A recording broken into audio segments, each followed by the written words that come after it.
আলাইকুম রহমতুল্লাহি ওয়া বারাকাতুহু। আজকে আমি ফুলের ডিজাইন করার জন্য কিছু, যেটা আরবিতে বলা হয় কুসা, কিছু কুসা ইউজ করবো, কিছু লাল মূলা ইউজ করবো, কালো বেগুন ইউজ করবো। একটা ডিশের জন্য খাবারের একটা একটা টপ বানানোর জন্য।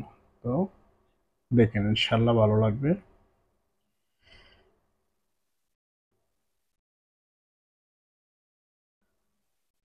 তো আসলে এই ডিজাইনগুলা করাটা আমার শখের থেকে স্টার্ট হয়েছে, লাস্টে এটা আমার এই পেশায় তৈরির পরিবর্তন হয়েছে। আমি এটাকে এখন ইনশাআল্লাহ, যেহেতু আমি শেফ, আমার এটা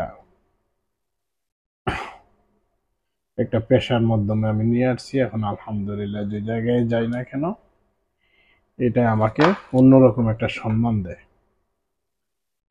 যেমন যেই ছুরিটা দিয়ে আমি ডিজাইনটা করতেছি, ছুরিটা আমার নিজের তৈরি করা আলু চুলুনি দিয়া।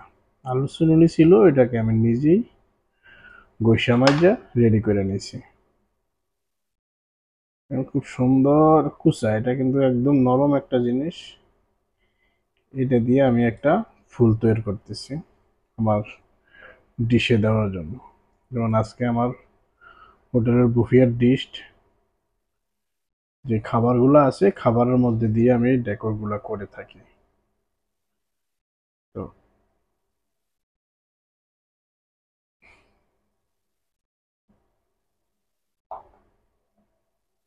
সুন্দর একটা ফুলে তৈরি হলো।